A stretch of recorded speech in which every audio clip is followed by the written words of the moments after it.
If you disappeared tomorrow, no one would miss you. My parents said at my birthday while everyone laughed and nodded. So I disappeared, and they went crazy when there was no one left to pay the bills. I, 32M, stood in my own living room on my birthday, holding a cheap grocery store cake I'd bought for myself, watching my family laugh at what would become the turning point of my life. My mother had just delivered the punchline to what everyone seemed to think was the joke of the century. If I disappeared tomorrow, no one would miss me. The words hung in the air while my father nodded along, grinning like he'd just heard the world's greatest wisdom. My older brother was practically doubled over, and my sister had tears streaming down her face from laughing so hard. Even my aunt and uncle, who I'd driven 3 hours to pick up that morning, were chuckling and exchanging knowing looks.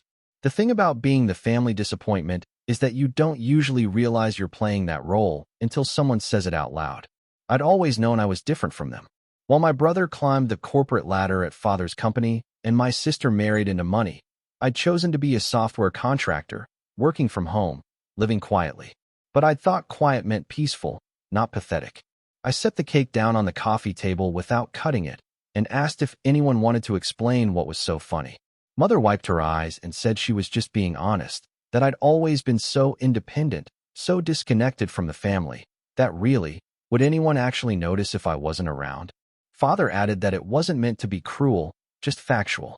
I barely came to family dinners. I didn't work in the family business. I didn't have a wife or kids to carry on the name. What exactly was my contribution? My brother chimed in then, saying that at least I was good for something, gesturing around my house. He meant the house itself, the one I'd bought 5 years ago, the one that had somehow become the default gathering spot for every family event because it was the biggest and most centrally located. The house I'd purchased with my own money, from my own work, without a cent from father's precious company. I asked what he meant by that, and sister explained it like I was simple. Where else would they host these things? Her apartment was too small, brother lived 2 states away now, and God knows their parents' house was too cluttered with junk. Plus, I had that nice big kitchen, perfect for catering. Mother added that it was really the least I could do, considering I had so much space and no real family of my own to fill it with. Something cold settled in my chest then. I asked them to clarify something for me. They stopped laughing, sensing maybe that the mood had shifted, though they couldn't have known how much. I asked if they were saying the only value I had to this family was as a free venue and, what else, a bank.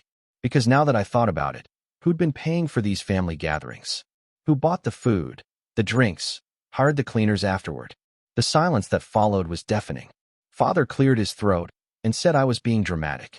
These were family events, and family helped family.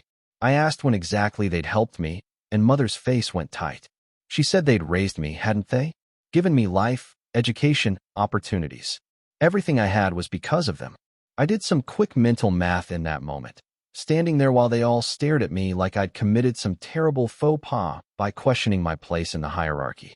In the last 5 years since I'd bought this house, there had been approximately 40 family gatherings here.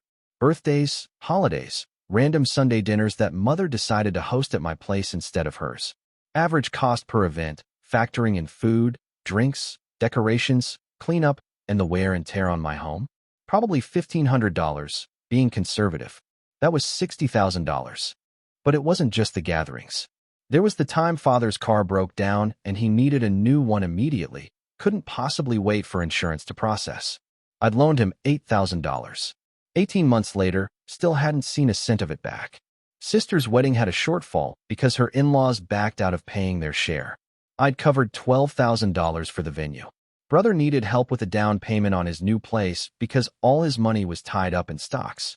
$15,000, with a promise to pay back in 6 months.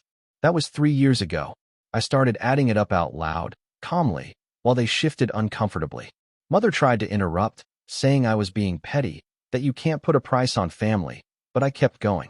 The rough total came to about $95,000 over 5 years. None of it paid back. None of it even acknowledged as debt, because family didn't keep score, right? Father stood up then and told me I was ruining my own birthday party with this nonsense. I told him there was no party to ruin, just a group of people who'd shown up for free food and entertainment at the expense of someone they'd just admitted was worthless to them. The aunt who'd been so quiet finally spoke up, telling me I was being cruel and ungrateful. I asked her if she remembered asking me to co-sign her car at least 2 years ago. She went pale. I told them all to get out. Not aggressively, not shouting, just calmly. I said I was done hosting, done lending, done being the invisible ATM who was too disconnected to miss, but connected enough to exploit. Brother laughed and said I was being ridiculous. Where was this even coming from? I reminded him of his own words from 5 minutes ago and suggested he reflect on them during his drive home. They didn't leave immediately. There was arguing, with mother crying and saying I was breaking her heart, with father getting red-faced and calling me selfish. Sister tried the diplomatic approach, saying everyone was just tired and we should talk about this after we'd all calmed down. I walked to the door and opened it, then stood there waiting. Eventually, one by one, they filtered out, some angry, some guilty-looking, some still confused about how the evening had gone so wrong. After they left, I sat on my couch for 3 hours, thinking. The cake remained untouched on the table. Around 11 p.m., I made a decision that would change everything. I opened my laptop and started working. The next morning, I contacted a real estate agent about listing my house.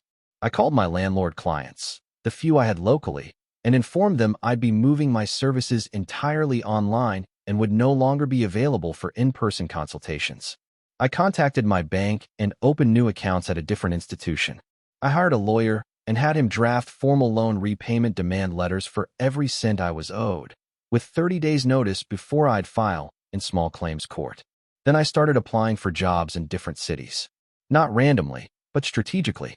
Places where the cost of living was lower, where I could get more for my money, where no one knew me or my family. Within 2 weeks, I had 3 offers. I accepted one in a city 800 miles away. My phone had been ringing constantly since the birthday incident. I ignored most calls, but eventually answered when mother called for the 10th time in one day. She asked if I'd calmed down yet, if I was ready to apologize for embarrassing everyone. I told her I was moving. There was silence, then she laughed and said I was bluffing, trying to manipulate them into apologizing.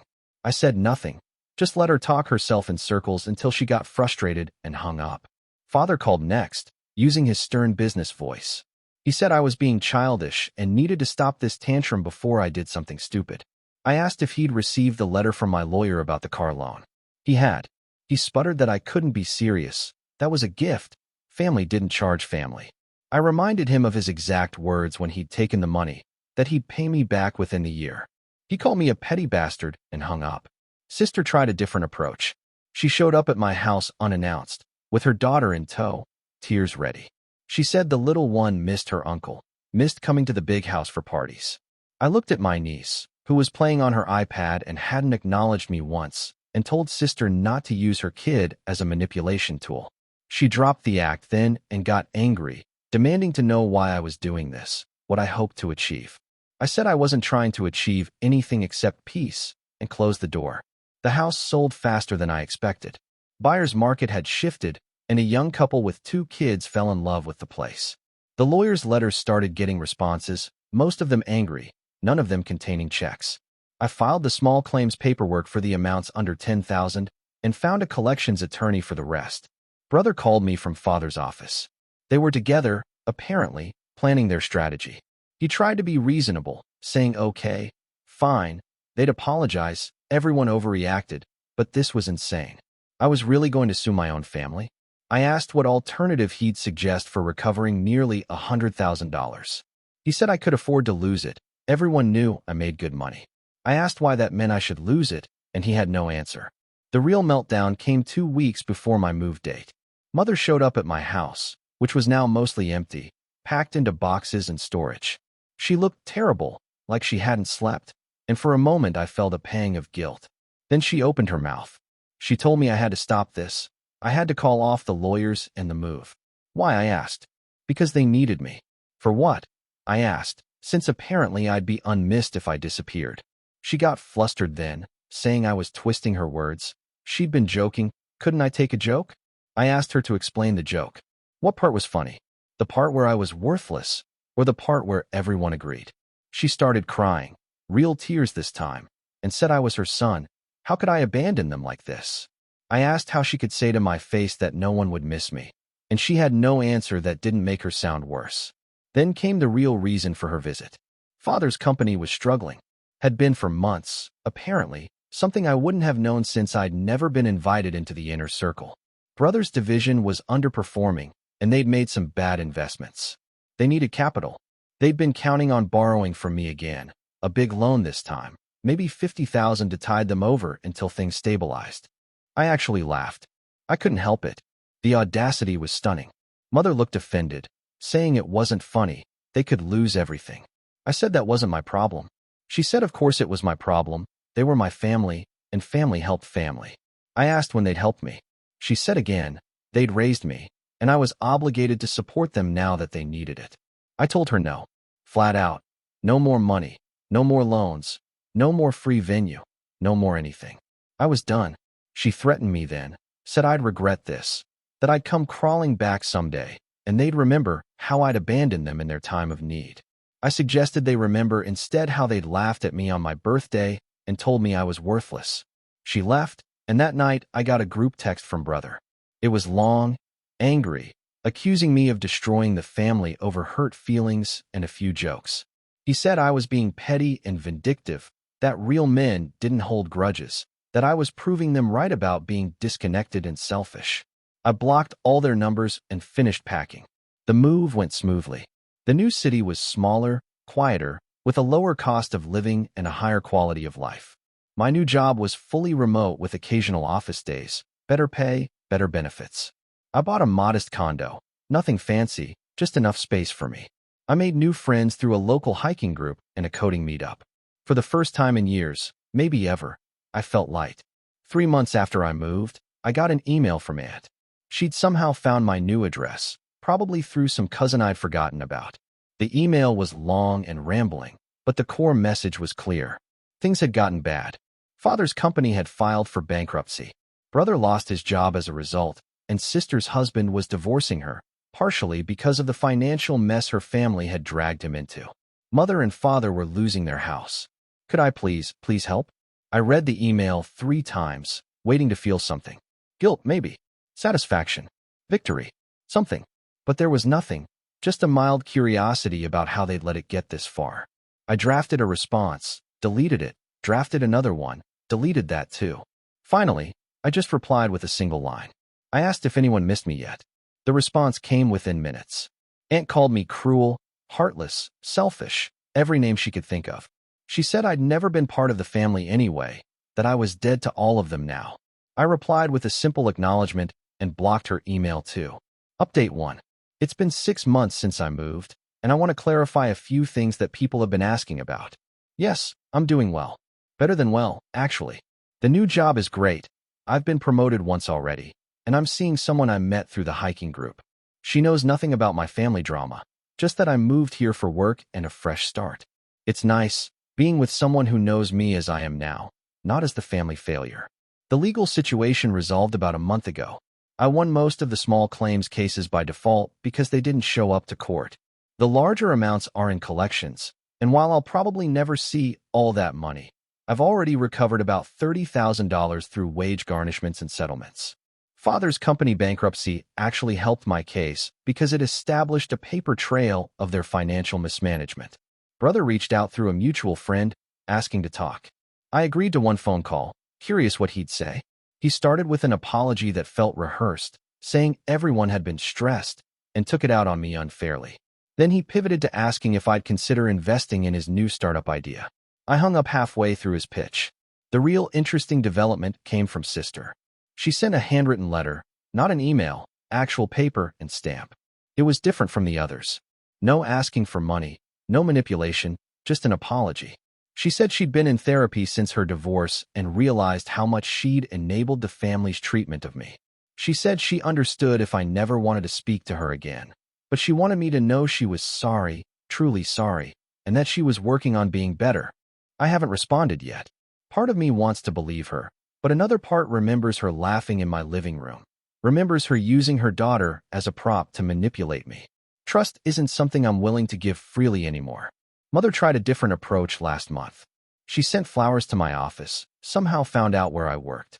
The card said she missed me and wanted to rebuild our relationship, with no expectations or strings attached. I had the flowers donated to a hospital and didn't respond. 2 weeks later, a gift basket arrived at my condo. Same message, same lack of response from me.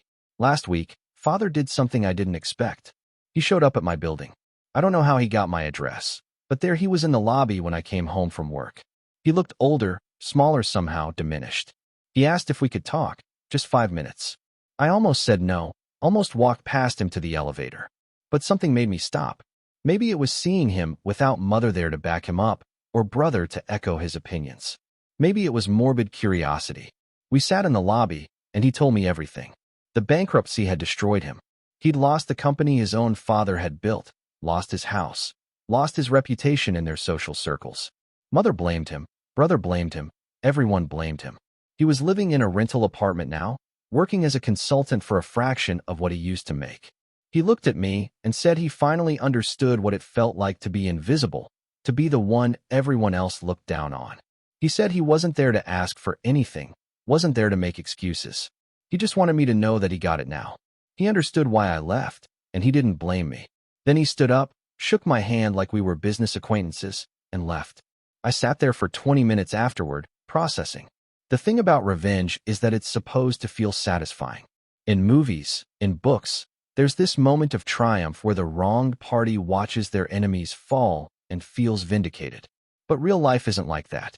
Watching my father, this man who'd called me worthless and laughed about my absence, reduced to a shell of himself, didn't feel good.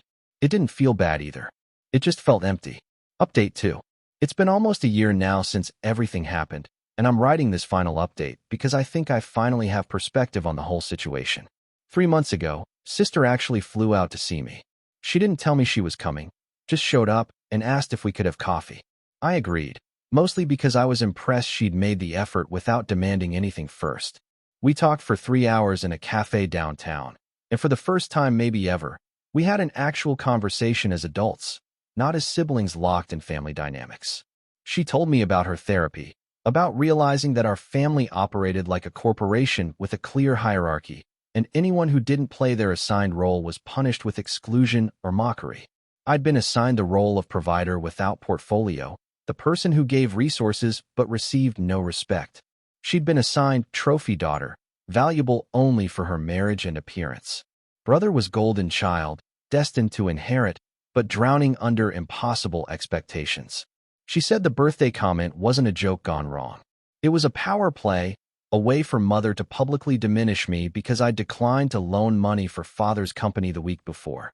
I hadn't known they were in trouble then, had just said I was saving for some renovations. Mother had taken it as a personal betrayal, and the birthday party was punishment. Everyone had laughed because that's what you did in our family. You laughed when the designated target was being mocked, or you became the next target. Learning this didn't make me angrier. Somehow, it made everything clearer, cleaner. It wasn't personal, not really. I'd just been playing a game I didn't know existed, and I'd finally flipped the board. Sister and I have been in occasional contact since then. Careful, boundaried contact, but contact. She's rebuilding her life, working as a teacher now instead of being a professional wife. She said losing everything had forced her to figure out who she actually was, and she was grateful for it, even though it hurt. Brother sent a formal apology 6 weeks ago via email. It was clearly lawyer-reviewed, probably part of some attempt to settle the remaining debt, but it was also weirdly sincere. He admitted he'd been a terrible brother, that he'd always seen me as lesser because I hadn't wanted what Father wanted. He said he was working in sales now, no startup, no grand plans, just trying to pay bills. He didn't ask for anything, just said he hoped someday I might be willing to talk. I haven't responded. Maybe I will eventually, maybe I won't. The door isn't locked, but it's not open either. Mother sent one final message 2 months ago. Not asking for money, not asking for reconciliation, just a simple statement. She said she was sorry for being a bad mother, and that she hoped I was happy. I wrote back, one line, I am. She responded with a single word, good. We haven't spoken since, and I think we both prefer it that way. Father I haven't heard from since that day in the lobby. I looked him up online once, found he's working for a mid-sized firm now. Seems to be rebuilding slowly. Good for him, I suppose. The collections finished last month. Total recovered, $41,000 of the $95,000 I was owed. Not perfect, but more than I expected. I donated half of it to a charity that helps young people escape toxic family situations. The rest went into investments for my future, for the life I'm building that has nothing to do with them. I'm getting married next month. Small ceremony, just close friends and my partner's family, who welcomed me with warmth and actual interest in who I am as a person. They asked if my family would be attending, and I said no, I don't have family, and they accepted that without pushing. Her mother said that family is what you make it, not what you're born into, and I think that's the truest thing I've ever heard. Sometimes people ask if I regret how things went down, if I wish I'd handled it differently. The truth is no. Could I have been more diplomatic? Sure. Could I have tried to rebuild after the birthday incident instead of burning everything down? Maybe, but I don't think it would have worked. Some relationships are broken at the foundation, and no amount of patching fixes that. What happened wasn't really about the money, though the money was the catalyst. It was about being seen as a person, not a resource. It was about refusing to accept a role that diminished me for someone else's convenience. It was about choosing myself when no one else would. If you'd like to see more stories like this, a gentle tap on the subscribe and hype button would mean the world to us. Please subscribe and press the hype button. Thanks in advance.